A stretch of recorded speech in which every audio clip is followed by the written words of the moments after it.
방금 읽은 본문 8절 말씀에 보니까 남을 사랑하는 자는 율법을 다 이루었느니라 이런 말씀이 나오고요. 또 바로 연이어서 10절에서도 사랑은 율법의 완성이니라 이렇게 사랑을 강조하는 표현들이 나오는데요. 이런 말씀들은 예수님께서 그 사랑과 율법에 관하여 정리해 주신 그 말씀을 기초로 하고 있습니다.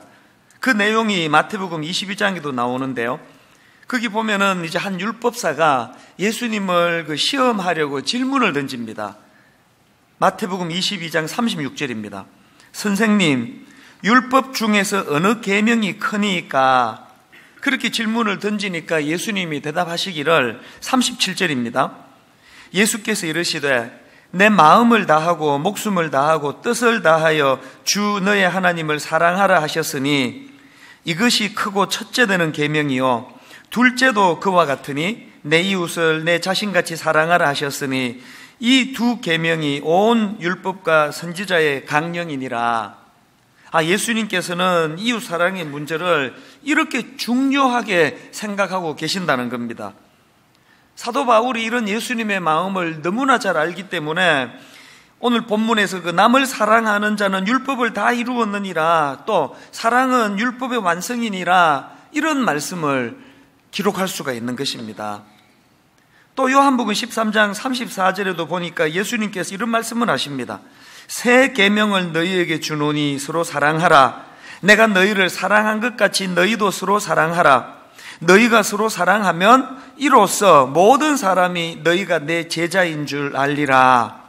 여러분, 우리 예수님이 사랑과 관련해서 이런 생각을 하고 계시다면 우리가 어떻게 이런 말씀들을 가볍게 여길 수가 있겠습니까?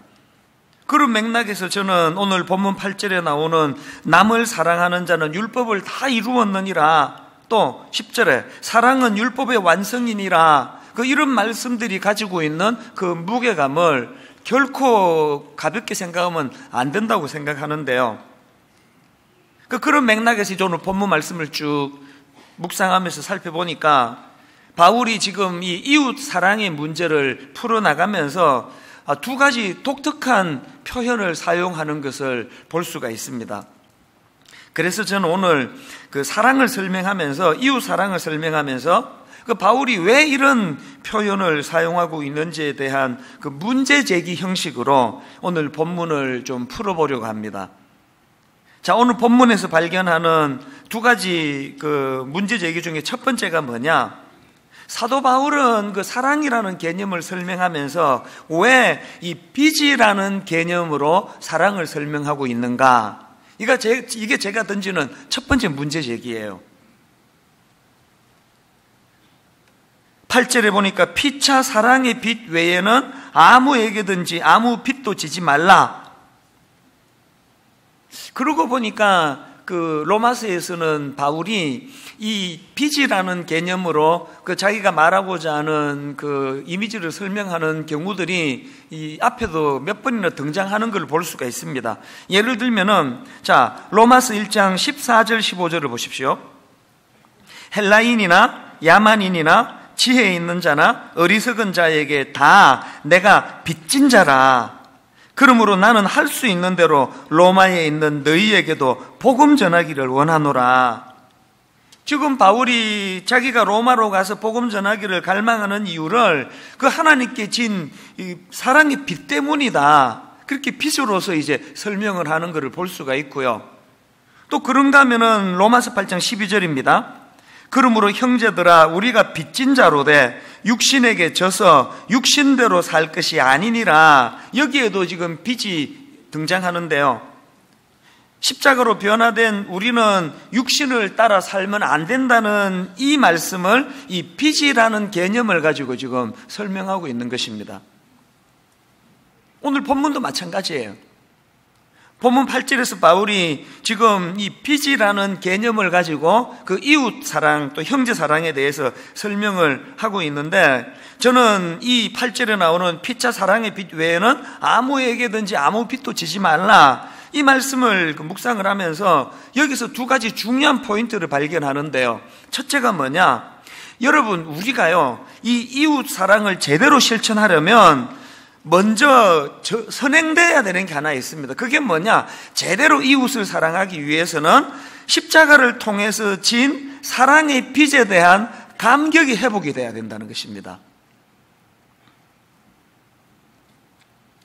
여러분이 다 아시지만 출애굽기 20장에는 이제 하나님께서 십계명을 주시는 내용이 나오는데요. 이제 그 3절서부터 본격적인 그 십계명의 내용이 기록되어 있습니다. 3절에 보니까 너는 나 외에는 다른 신들을 내게 두지 말라. 이렇게 3절에서부터 본격적으로 그 십계명의 내용을 언급해 주시는데 바로 그 앞에 2절에 하나님이 어떤 전제의 말씀을 주시느냐? 나는 너를 애굽 땅 종되었던 집에서 인도하여 낸 내 하나님 여호와니라. 그 하나님은 왜 십계명 말씀을 열거해 주시기 전에 너희들을 애굽에 종살이하던 너희들을 구해낸 여호와 하나님, 그 당신을 그렇게 먼저 소개를 하고 계시느냐? 이게 뭘 의미할까요? 그 하나님 주시는 십계명을 잘 지키기 위해서는 비참한 노예 생활하던 자기들을 놀라운 사랑의 은혜로 구원해 주신 그 하나님의 사랑을 기억하는 것, 이게 십계명을 지킬 수 있는 능력이 된다는 이야기예요. 이웃 사랑도 마찬가지입니다. 요한일서 4장 10절 11절에도 보니까 사랑은 여기 있으니 우리가 하나님을 사랑한 것이 아니요 하나님이 우리를 사랑하사 우리 죄를 속하기 위하여 화목 제물로 그 아들을 보내셨음이라. 사랑하는 자들아, 하나님이 이같이 우리를 사랑하셨은즉, 이 원리를 가만히 한번 보세요. 하나님이 이같이 우리를 사랑하셨은즉 우리도 서로 사랑하는 것이 마땅하도다. 이 흐름을 아시겠습니까? 우리 내면에 먼저 하나님이 이같이 우리를 사랑하셨은즉이라는 그 사랑에 대한 감격이 회복이 되어야 그 감격의 힘으로 할 수 있는 게 이웃사랑이라는 것입니다. 이런 의미에서 우리는 이 은혜에 대한, 사랑에 대한 감격, 이 사랑의 빚에 대한 감격이 자꾸 되뇌어져야 됩니다. 로마서의 구조가 그렇다고 뭐 수없이 말씀을 드리지 않습니까? 지금 오늘 본문을 포함한 12장부터 16장까지 적용이 가능하기 위해서는 1장부터 11장에 나오는 그 놀라운 하나님의 사랑, 그 사랑에 대한 감격이 용솟음 쳐야 된다는 겁니다. 그렇기 때문에 여러분, 로마서 5장 6절, 우리가 아직 연약할 때에 기약대로 그리스도께서 경건하지 않은 자를 위하여 죽으셨도다. 로마서 5장 8절, 우리가 아직 죄인 되었을 때에 그리스도께서 우리를 위하여 죽으심으로 하나님께서 우리에 대한 자기의 사랑을 확정하셨느니라. 로마서 8장 38절, 내가 확신하노니 사망이나 생명이나 천사들이나 권세자들이나 현재의 일이나 장래의 일이나 능력이나 높음이나 깊음이나 다른 어떤 피조물이라도 우리를 우리 주 그리스도 예수 안에 있는 하나님의 사랑에서 끊을 수 없으리라. 그 용서 안 되는 그 며느리를 마음에 품고 계속 그렇게 괴로워하고 그 며느리를 묵상하지 말고 하나님의 사랑을 묵상하라는 거예요. 로마서 5장 6절, 로마서 5장 8절, 우리가 아직 연약할 때, 우리가 아직 죄인 되었을 때에 그 하나님이 내게 먼저 베풀어 주신 그 놀라운 사랑에 대한 감격이 회복이 되면은 용서의 문제는 능력이 생기면 가능해진다는 거예요. 그래서 막 로마서 5장을 묵상하고 막 묵상해도 안 되면은 우리 어머니처럼 로마서 8장을 통째로 외워버리세요. 우리 어머니가 그 며느리 용서가 안 돼가지고 8장을 외운 건 아니고요.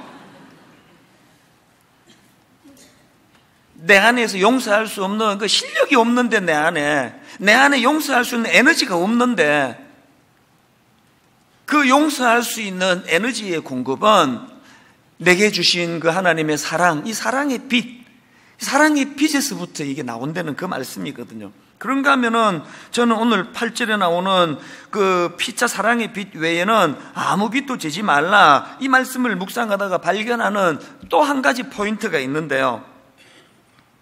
여러분, 이 십자가 사랑의 빚이라는 감격으로 끝내서는 안 되고, 이 사랑의 빚을 또 올리는 거, 묵상하는 거 좋은 일이지만 그런 식으로 그냥 감격하는 것으로 끝내서는 안 되고, 그 십자가 사랑의 빚에 대한 감격의 에너지를 이웃 사랑이라고 하는 구체적인 사랑 실천으로 이거를 연결시켜야 된다는 것입니다. 예전에도 제가 한번 소개해 드린 적이 있는데요. 정신과 전문의가 쓴 책입니다. 혼자 잘해주고 상처받지 마라. 이 제목 하나가 얼마나 이게 강력하게 와닿습니까? 우리 모두는 다 죄성을 가져가지고요, 이 굴레를 벗어날 수 없는 거 아닙니까? 혼자 잘해주고 상처받지 마라. 이 제목도 너무 와닿는데요. 그것도 목차에 보니까 이제 혼자 잘해주고 상처받지 마라는 그런 그 큰 명제를 던져놓고 저자가 그 목차에 이런 내용들이 있습니다. 혼자 상처받는 일은 그만둘 때가 됐다. 또 그 다음에 목차가 또 이것도 있습니다. 조금은 이기적이어도 괜찮다. 제가 이 책을 읽은 지가 좀 오래돼가지고 그 내용을 어떻게 전개했는지는 기억이 안 나지만, 그런 한 가지 책 안 읽어도 또 올려지는 게 뭡니까? 세상이 주장하는 거는요, 그 혼자 잘해주려고 상처받지 마라. 왜 네 혼자 그렇게 맨날 손해보고 퍼주고 그러고 왜 혼자 상처받느냐? 그렇게 상처받기 싫으면 너무 그렇게 잘해주지도 마라. 이기적으로 살아라. 이게 세상이 가르쳐주는 지혜 아닙니까? 사실 그러고 보면요, 성경의 주장도 똑같습니다. 성경도요, 혼자 잘해주고 상처받지 마라. 이게 성경이 우리에게 주시는 강력한 메시지예요. 그런데 혼자 잘해주고 상처받지 마라라는 이 명제는 세상이나 성경이나 똑같은 내용이지만 접근 방법은 완전히 달라요.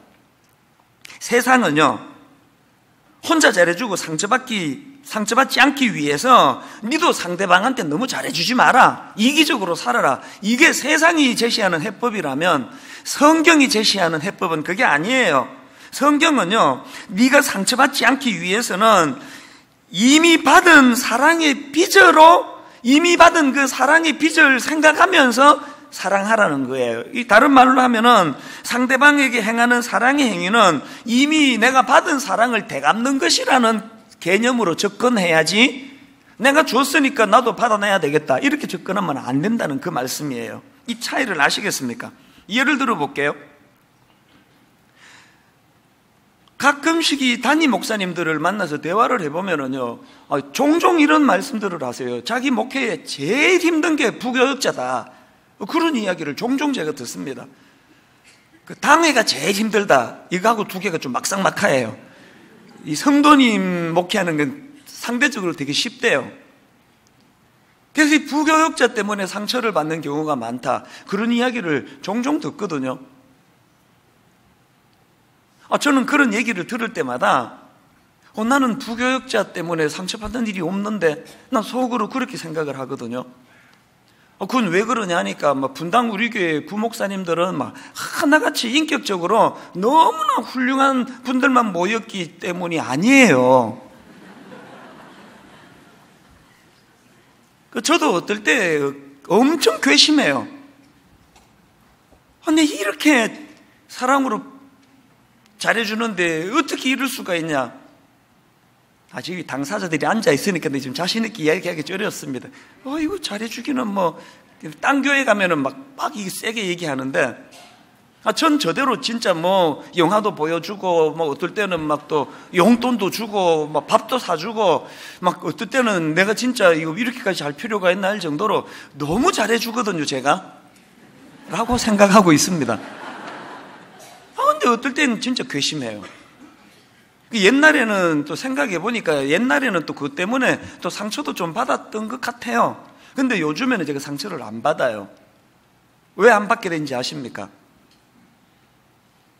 사실은 부끄럽게도요, 저도 이런 생각을 했던 기억이 지금 불쑥 떠오르네요. 부목사들 잘해줄 필요 없어, 잘해준들 아나 그거? 그런 생각을 저도 했던 기억이 나요. 요새 그렇게 생각하지 않습니다. 왜 그렇게 생각 안 하게 되는지 아십니까? 오늘 본문에서 성경이 가르쳐주는 메시지를 깨달았기 때문이에요. 예를 들어 볼까요?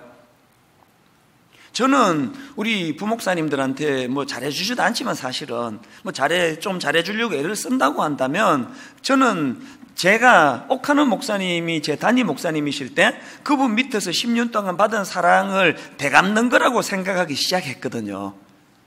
내가 목사님께 받은 사랑이 너무 큰데 그분이 돌아가셨단 말이에요. 그리고 뭐 막 그분의 이름을 막 드러내려고 애쓰는 것을 목사님 원하지 않기 때문에 제가 목사님께 받은 사랑을 되갚는 길은 우리 부목사님들한테 내가 똑같이 잘해주는 거, 인격적으로 대해주는 거, 그 사랑의 빚을 갚는 거라고 생각을 하기 때문에 그 개념이 머리에 자리 잡고부터는 부목사님이 알아주든 알아주지 않든 상처가 안 되더라고요. 실제적으로 제가 경험하는 거예요. 고부간의 갈등, 부부간의 문제 다 여기서 해결이 된다고 생각해요. 내가 당신한테 해준 게 얼마나 내가 많은데 왜 당신은 안 해주느냐? 여기서 문제가 생기는 거 아닙니까? 자녀 교육도 마찬가지예요. 우리나라 부모님들은 막 세계적으로 자식 사랑은 이거는 뭐 그냥 뭐 다 알아주는 사랑이거든요. 그리고 또 그래서 또 유난히 자식들한테도 상처도 잘 받아요. 막 우리 그 어른들 중에 그 자식한테 상처받아가지고 막 억장이 무너지는 이야기를 저는 막 너무 많이 듣고 있거든요. 그래서 그 자식들한테 그렇게까지 사랑도 하지 말고 이건 세상이 말하는 방식이 잘못 말했습니다. 이거 용서해 주세요. 아닙니다. 그 자식을 지금처럼 사랑하시되 상처받지 않는 비결을 성경에서 받으셔야 돼요. 그게 무슨 말씀이냐? 지난주 금요일 날 있었던 이야기예요. 이틀 전이네요. 우리 집에 막내가 또 고3이에요. 지금 6년째 지금 입시. 이 녀석이 이제 고3이 되다 보니까 아침에 6시 한 45분쯤 집에서 나가거든요. 그러니까 뭐 한창 잠이 많은 나이에 뭐 1시, 2시까지 잠 안 자고 공부하다가 막 이제 쪽잠 자고 일어나니까 막 아침은 전쟁이에요. 근데 그 어머니의 그 지고지순한 그 사랑이요. 이 자식 어떻게 해서든 한 숟가락이라도 먹여야 되겠다고 막 비벼요. 그냥 이렇게 먹으면 또 이거 뭐 시간 걸리니까 막 이렇게 비벼가지고 막 참기름 넣고 그래가지고 그 밥상에 올려놓는데 내가 보면은요, 그렇게 차려줘서 한 10번에 2-3번도 안 먹어요. 그냥 가요. 근데 매일 아침마다 비벼가지고 그럼 다 식어 빠진 거를 누가 먹게 되는지 아시죠?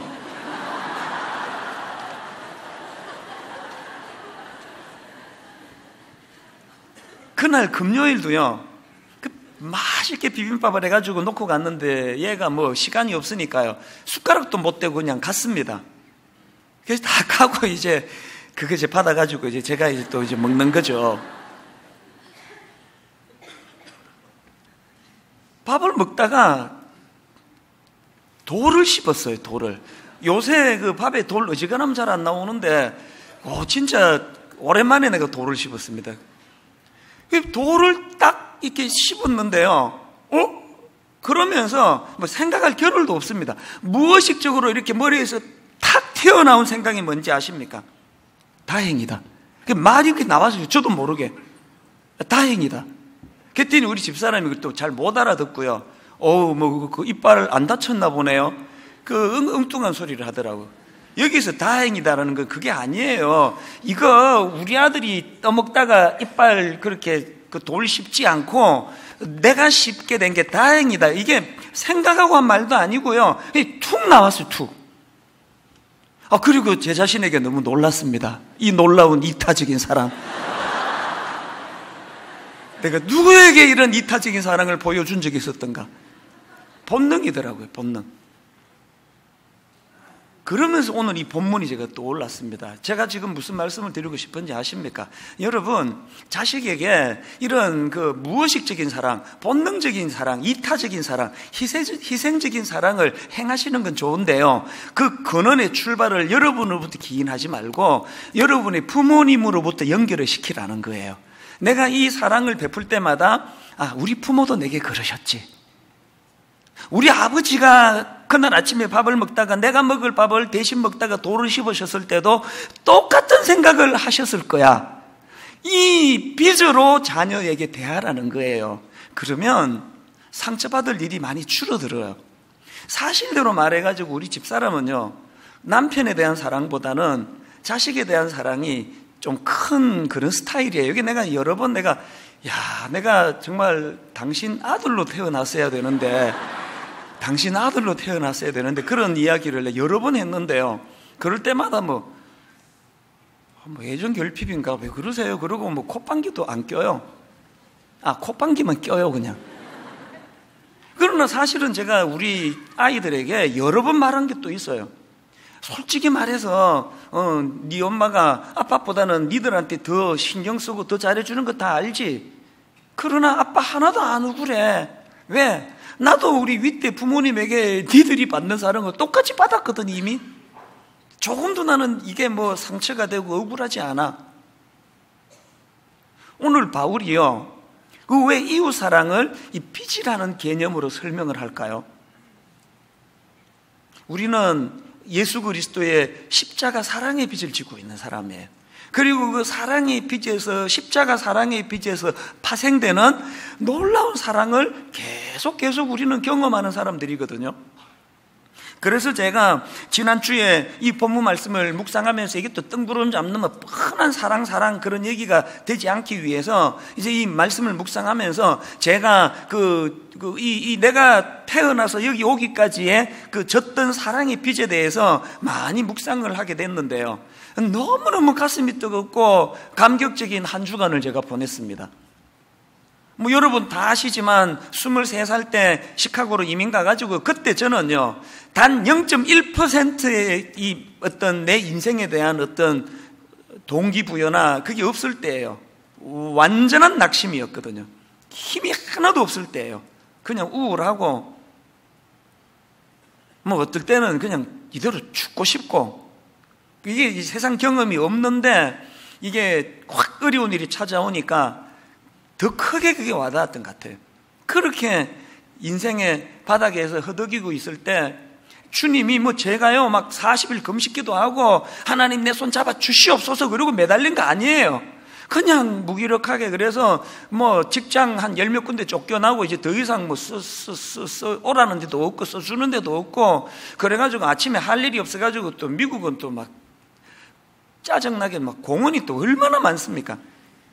그래서 오전 내내 그냥 동네 공원에 가서 멍하게 벤치에 앉아가지고 한나절을 보내고 있던 그런 무기력한 상태에 있던 저에게 놀랍게도 주님이 저에게 다가오시고 그 못자국난, 상징적으로 못자국난 그 손으로 내 손을 잡아 이렇게 주셨다는 그게 얼마나 저에게 이게 감격적인 기억이 되었겠냐고요.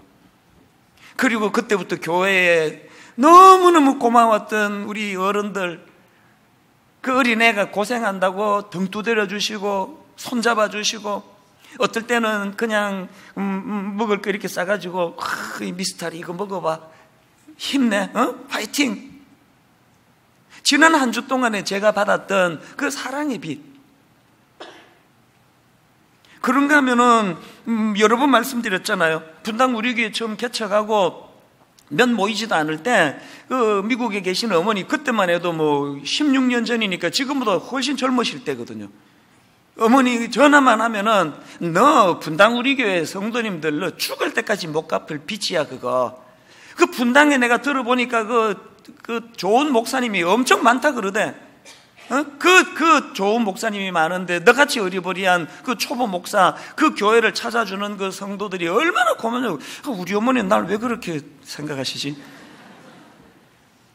너 늘 그 성도님들에 대하여 평생 못 갚을 그 빚으로 그 생각해야 된다.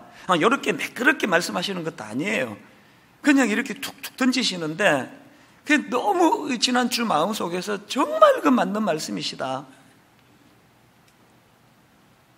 그러다가 또 한 가지 마음이 뜨거워졌던 게 송림 중고등학교. 여러분 그 개척 초기에 이 어눌한 목사가 초보 담임 목사의 그 성도 조금 모이는 그런 저희들에게 이 강당을 빌려주시고, 지난 16년 동안 학교가 부당하게 이런 뭘 요구하는 게 한 번도 없었거든요. 그래가지고 사실 그 이사장님이 오해도 많이 받으신다는 얘기를 제가 듣습니다. 뭐 이런 말들을 막 한대요. 분명히 뭐 뒷거래가 있을 거다. 그 뒷거래 없이 저렇게 잘해줄 리가 있나? 그런 이야기를, 오해를 많이 받는데요. 여러분, 안 그러고 저렇게 잘해줄 리가 있나라는 그런 오해를 받는다는 게 뭘 이야기합니까? 분당 우리 교회가 이 송림 중고등학교에 받은 그 은혜는요, 그 사랑은요, 그 빚은 못 갚아요. 성림중고등학교가 이런 사랑의 빚을, 사랑을 베풀지 않았으면은 무슨 수로 우리가 이런 은혜로운 교회가 될 수 있었겠냐고요. 제가 지난주에 막 그게 너무 감격이 되면서 가책이 좀 되더라고요. 이렇게 학교로부터 사랑의 빚을 지고 있으면서 이제는 뭐 당연한 것처럼 학교를 위해서 기도하는 게 이게 옛날 같지가 않은 게 반성이 되더라고요. 오늘 제가 공식적으로 부탁합니다. 여러분, 우리 분당 우리 교회는 이 송림중고등학교에 대하여 엄청난 사랑의 빚을 지고 있는 거예요. 시작부터 이 빚을 갚아야 돼요. 그래서 하나님, 이 송림중고등학교가 이 지역의 명문 학교가 될 수 있게 해주시기 원합니다. 우리 교사들 주님 붙잡아 주시고, 직원들을 붙잡아 주시고, 또 이사장님과 직원들이 한 마음이 되어서 좋은 학교가 될 수 있도록 우리 기도해야 돼요. 한 주 내내 제가 그 마음에 받았던 그 사랑의 빚을 생각하니까 그 혜택을 제가 누리는 거예요. 마음이 너무 좋은 거예요. 너무 기쁘고. 저도 이제 정말 우리 부교역자들한테 더 잘해야 되겠다. 우리 성도님들에게 내 정성을 다해서 내가 목회를 해야 되겠다. 우리 성도님들 실망시키는 짓은 내 절대로 하지 말아야 되겠다. 그런 건강한 다짐이 나오는 게, 왜 바울이 사랑을 설명하면서 빚이라는 개념으로 설명하는지 이해가 되시죠? 그래서 고신대 우병훈 교수님이 쓴 그 글에 보니까요, 이 8절의 의미를 이렇게 해석을 하더라고요. 우리가 아무리 노력해서 사랑을 베푼다 하더라도 그 사랑의 빚을 완전히 청산할 수는 없다. 이 정신으로 살아가자는 거예요. 그런가 하면은 두 번째 문제 제기가 뭐냐? 아니, 왜 바울은 사랑을 설명하면서 이웃에게 악을 행하지 않는다, 이런 식으로 설명을 할까? 사실 사랑을 정말 이 달콤한 언어로 잘 표현할 수가 있는데, 사랑을 정의하면서 이웃에게 악을 행하지 아니하나니 왜 이렇게 표현했을까? 제가 이 문제를 가지고 묵상을 하다가 보니까요, 세상은 우리를 자꾸 속여요. 세상은 사랑을 자꾸 여기서 일어나는 감정이라 생각을 해요. 그러니까 연속극 보고, 싸구려 삼류 소설을 보면서, 또 그 이상한 그 유행가 하나 가사를 보면서 막 옛날 애인을 떠올리면서 그걸 사랑이라고 자꾸 속여요. 성경이 말하는 사랑은요, 여기서 이 가슴에서 일어나는 그런 어떤 그 멜랑콜리한 어떤 그런 감정이 아니고요. 성경이 말하는 사랑은 뭐예요? 악을 억누르게 하는 강력한 파워라는 거예요. 악을 억누르게 하는 강력한 에너지라는 거예요. 그래서 10절에서 사랑은 이웃에게 악을 행하지 아니하나니, 고린도전서 13장에 유명한 사랑장, 성경이 묘사하는 그 사랑을 열거하는 단어들을 보세요. 여기 멜랑콜리한 이런 거 하나도 없습니다. 자, 한번 가만히 한 항목 들어보십시오. 사랑은 오래 참고, 사랑은 온유하며, 시기하지 아니하며, 사랑은 자랑하지 아니하며, 교만하지 아니하며, 무례히 행치 아니하며, 자기의 유익을 구하지 아니하며, 성내지 아니하며, 악한 것을 생각하지 아니하며, 불의를 기뻐하지 아니하며, 진리와 함께 기뻐하고, 모든 것을 참으며, 모든 것을 믿으며, 모든 것을 바라며, 모든 것을 견디느니라. 즉 성경이 묘사하는 사랑의 공통점이 파워예요. 파워. 다 아시죠? 이 시기심이라는 거는요, 어마어마한 에너지예요. 근데 경험해봐서 알아요. 누가 나보다 더 잘하고 누가 나보다 더 칭찬을 받을 때 억누를 수 없이 올라오는 게 그 시기심 아닙니까? 그런데 놀랍게도 사랑은 시기하지 아니하며, 그 놀라운 감정 에너지를 억누를 수 있는 강력한 에너지, 이 사랑이라는 거예요.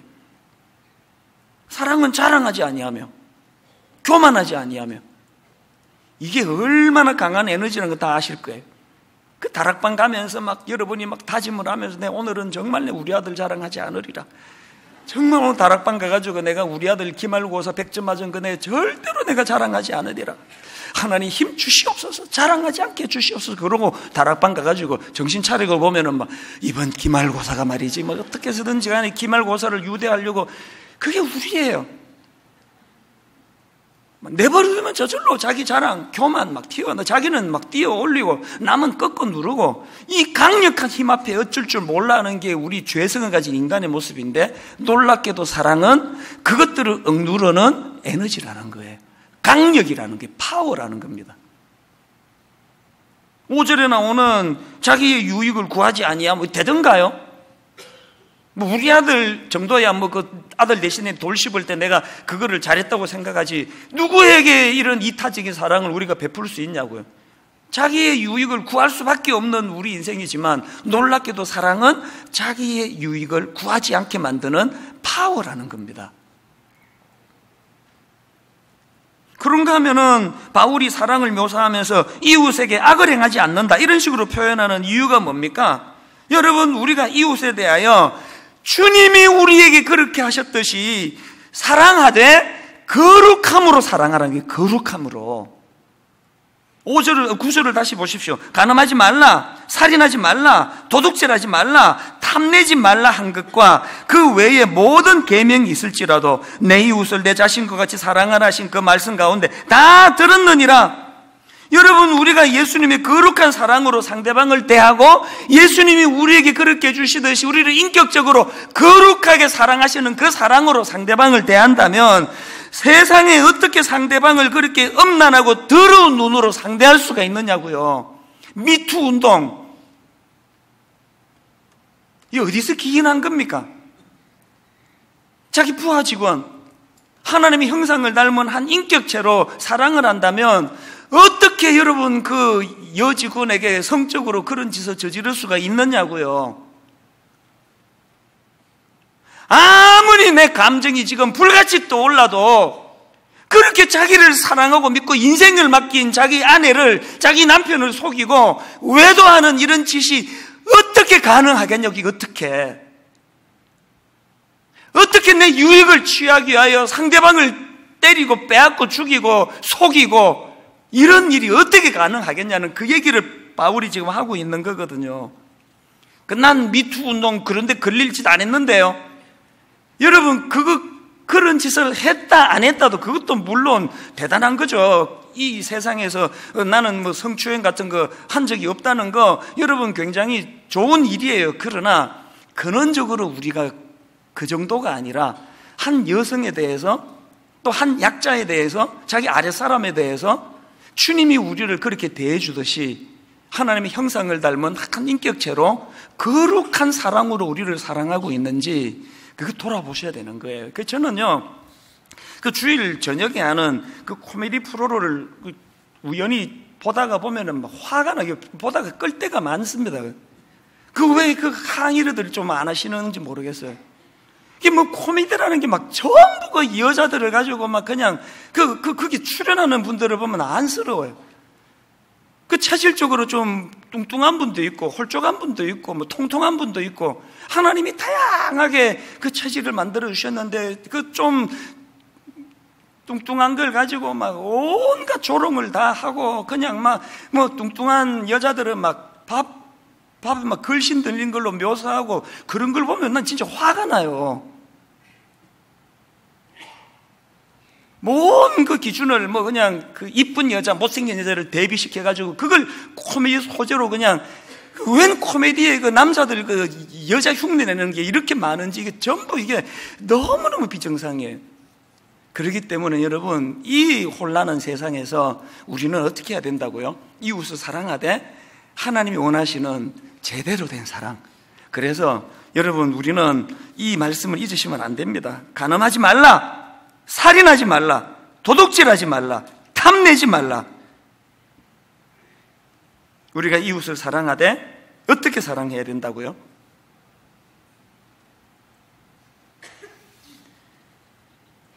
오늘 저는 이 두 가지 말씀을 드렸습니다. 사도 바울은 사랑을 빚이라는 개념으로 표현하고 있고, 그리고 사도 바울은 두 번째로 사랑을 이웃에게 악을 행하지 않는다는. 제가 지난주 이 말씀을 이제 쭉 정리를 하다가 전에 한번 이 말씀을 드린 것 같은데요. 어느 교회 세미나에 제가 참석해서 30대 중반 청소년 사역할 때예요. 세미나에 참석해서 강의를 쭉 듣다가 어느 한 대목에서 내 생각의 시선이 멈춰버렸습니다. 그 목사님이 이제 묘사를 하면서 자기가 시골 교회에서 자랐는데 그 시골 교회의 언덕 위에 종탑, 십자가, 또 그 옛날 그 종, 이런 거를 묘사하는데요, 딱 그 이후로 생각의 시선이 거기에 딱 고정이 돼가지고 그분의 강의가 하나도 안 들어왔고요, 그때부터 이제 울기 시작했습니다. 많이 울었습니다. 그날 이 목사님이 자기 어린 시절의 교회를 묘사할 때, 제가 오늘 본문으로 말하면 내가 어릴 때부터 우리 모 교회에서 받았던 사랑의 빚이 생각이 나가지고, 내가 그때 중고등부 할 때인데 아무리 이 아이들이 속을 썩이고 가출하고 폭행하고 퇴학당하고 그 뒷수습 하느라고 정신없이 뛰어다니다 할지라도, 하나님, 저는 내가 어릴 때 우리 얼굴도 기억이 안 나고 이름도 잊어버린 어떤 선생님, 어떤 장로님, 그분들에게 받은 사랑의 빚을 갚는 행위니 제 공로는 하나도 없습니다. 이미 받은 사랑의 빚을 우리 중등부 애들에게 잘 되갚기를 원합니다. 그날 늦게까지 울었던 기억이 나요. 결론은 이렇게 맺기를 원합니다. 오늘 여러분, 그 책 제목처럼 누군가에게 잘해줬는데 혼자 잘해주고 그것 때문에 상처받아가지고 마음이 힘든 분이 계시다면, 오늘 바울이 제시하는 이 말씀이 여러분을 치료하는 능력이 될 줄로 믿습니다. 십자가 사랑으로 나는 사랑의 빚을 진 사람인데, 내 죽을 때까지 남은 여생 동안에 온 몸을 다 바쳐 대갚고 대갚아도 원금도 못 갚을 그 사랑의 빚을 진 내가 요만큼 뭐 해주고 뭐가 섭섭하다고 할 수 있겠는가? 이 사랑으로 저 아내를 더 사랑할 겁니다. 이 사랑으로 새 아이를 더 많이 사랑할 겁니다. 섭섭한 일 불쑥불쑥 떠오를 때마다 우리 부모도 그러셨겠지? 이런 걸 억누르면서 여기까지 나를 키워주셨겠지? 우리 그 하나님의 사랑을 생각하시면서 우리 종종 부르는 찬양 아닙니까? 당신이 지쳐서 기도할 수 없고 눈물이 빗물처럼 흘러내릴 때 주님은 우리 연약함을 아시고, 그 다음 가사가 맺혀요. 사랑으로 인도하시네. 사랑으로 인도하시네. 우리 가사를 생각하시면서 바울이 사랑을 이 빚이라는 개념으로 설명하는 그 의미를 묵상하면서 우리 함께 이 찬양 불러보기 원합니다. 당신이 지쳐서, 당신이 지쳐서 기도할 수 없고 눈물이 빗물처럼 흘러내릴 때, 여러분이 주님의 사랑을 기억하십시오. 주님은 우리 연약함을 아시고 어떻게 인도하십니까? 사랑으로 인도하시네.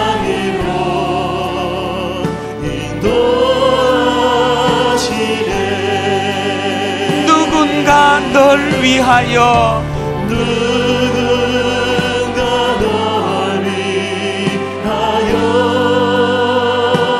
누군가 기도하네.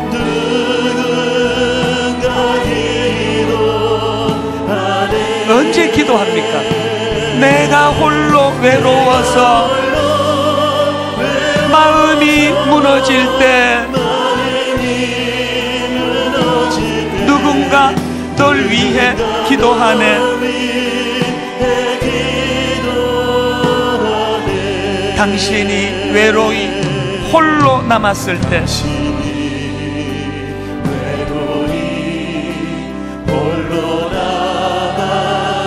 당신은 누구에게 위로를 얻나? 여러분, 주님의 사랑의 빛, 주님은 우리 상한 마음을 아시고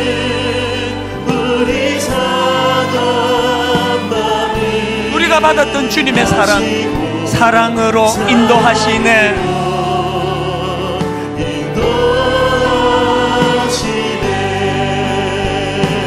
누군가 널 위하여,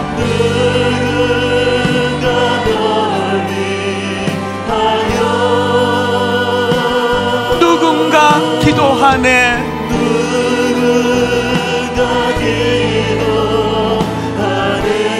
우리가 누렸던 사랑의 빛, 내가 홀로 외로워서 마음이 무너질 때,